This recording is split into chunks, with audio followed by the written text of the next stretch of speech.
Seigneur soit avec vous. Évangile de Jésus-Christ selon saint Luc.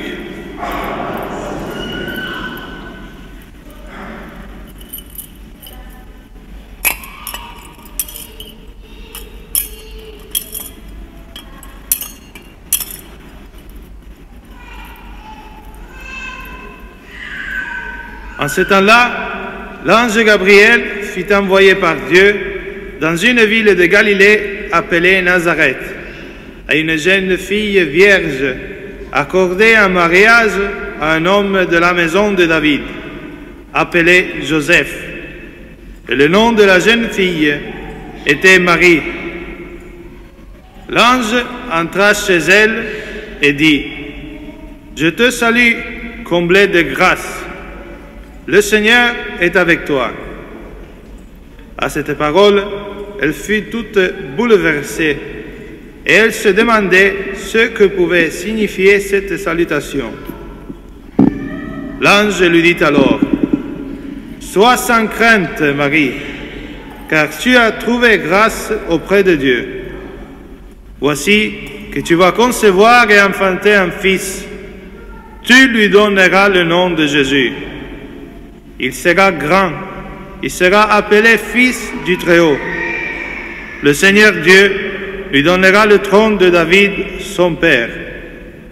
Il régnera pour toujours sur la maison de Jacob, et son règne n'aura pas de fin. » Marie dit à l'ange: « Comment cela va-t-il se faire, puisque je ne connais pas d'homme ?»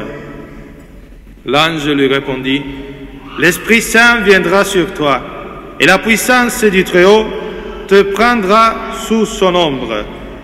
C'est pourquoi celui qui va naître sera saint, il sera appelé Fils de Dieu. Or, voici que, dans sa vieillesse, Élisabeth, ta parente, a conçu elle aussi un fils, et en est à son 6e mois, alors qu'on l'appelait la femme stérile, car rien n'est impossible à Dieu. » Marie dit alors: « Voici la servante du Seigneur, que tout m'advienne selon ta parole. » Alors l'ange la quitta. Acclamons la parole de Dieu.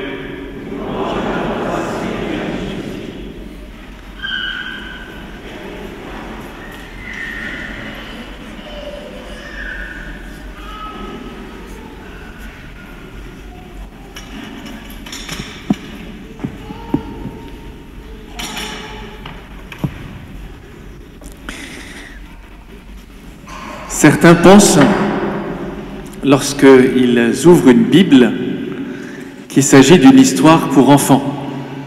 J'espère que ce n'est pas le cas de Laura et de Cédricia, qui viennent précisément de recevoir la parole de Dieu, contenue, transmise à travers la Bible. Ce livre dans lequel Dieu nous parle.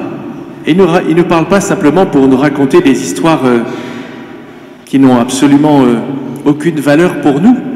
Au contraire, comme on nous dit chaque mercredi avec la communauté Canção Nova, la Bible a été écrite pour toi. Et moi je rajoute, la Bible te parle de toi. Ce n'est pas une histoire qui s'est passée il y a très longtemps et qu'on commencerait en disant « il était une fois ». Eh bien non, on ne dit pas « il était une fois », parce que c'est l'histoire de Dieu qui nous parle, et c'est aussi ton histoire, notre histoire à nous. Ça veut dire que lorsqu'on nous raconte l'histoire du péché originel, on ne nous raconte pas l'histoire d'une pomme, de poires et plein de pépins, comme on dit. On nous raconte notre histoire. Si dans ta propre vie, tu sens ce tiraillement, cette blessure à l'intérieur, ce bien que tu voudrais faire et que tu n'arrives pas toujours à faire, ce mal que tu voudrais éviter, que malheureusement tu accomplis souvent, bien cette blessure, elle ne vient que de ce premier péché, qu'on appelle le péché des origines, le péché originel qui n'a rien d'original, malheureusement. C'est une histoire qui se répète si souvent dans nos vies. d'être comme impuissants face au mal, pas seulement le mal qu'il y a dans le monde, mais le mal qu'il y a à l'intérieur de nous et qu'on a du mal à reconnaître. Les enfants le savent, mais c'est trop facile de dire que c'est une histoire d'enfant quand il s'agit de reconnaître le mal que l'on a pu commettre. Qu'est-ce qu'on dit? C'est encore toi qui as fait ça? On dit non, c'est elle. C'est ça qu'on dit, hein? Non, tu dis jamais ça. Il y a des sourires qui en disent long. C'est jamais nous, parce que c'est si facile, c'eût été si facile de dire à Dieu, c'est vrai, qui était venu à la recherche de l'homme, mais qu'est-ce que tu as fait? Est-ce que tu aurais mangé du fruit de l'arbre que je t'avais interdit de manger? Il aurait fallu dire simplement, ben oui, c'est vrai, Seigneur, je suis un pauvre pécheur. Mais non, il a fait dire, moi? Ah non, jamais. Rejeter la faute à celui qui est à côté, ou celle qui est à côté. Et malheureusement, cette attitude, eh bien, nous la reproduisons à tous les âges de notre vie et à toutes les époques de l'histoire, où lorsque le Seigneur vient à nous comme un sauveur, puisque les premiers appels de Jésus, ce sont des appels à la conversion. Convertissez-vous et croyez à l'Évangile. C'est ça ce que disent à la fois Jean-Baptiste et Jésus au début de l'Avent. Convertissez-vous. Et nous, des milliers d'années après, on dit, nous, pourquoi est-ce qu'il faudrait qu'on se convertisse? Mais qu'est-ce qu'on a bien pu faire de mal? C'est pas nous. Puis d'ailleurs, il y a tant et tant de confessions qui commencent par dire, mon père, j'ai fait ça, oui, mais bon, c'est pas complètement de ma faute. Même en nous confessant, on a du mal à se reconnaître pécheur. Alors vous voyez, ce drame originel, Dieu n'a pas voulu le laisser comme le marqueur de l'histoire. Il a voulu nous donner un sauveur, et pour nous donner ce sauveur, qui est Jésus, il nous a donné Marie. Dès la première page de la Bible, on nous annonce que la descendance de la femme écrasera la tête du serpent. Ce serpent, c'est le démon, c'est le diable. Et la descendance de la femme, eh bien, c'est Jésus. Il y a déjà un sauveur qui est annoncé, et à travers lui, une mère par laquelle il nous serait donné. C'est l'annonce déjà de la présence et de la venue de Marie dans le monde et dans l'Église. Et du coup, célébrer son Immaculée Conception, c'est célébrer l'œuvre de Dieu à travers elle pour nous. Si Marie est pleine de grâce, c'est pour que nous puissions, à travers elle, recevoir Jésus. Voilà l'histoire de notre salut tout entière, résumée à travers l'annonce d'un Sauveur et d'une mère qui nous le donne. Et ce sera la fête de Noël.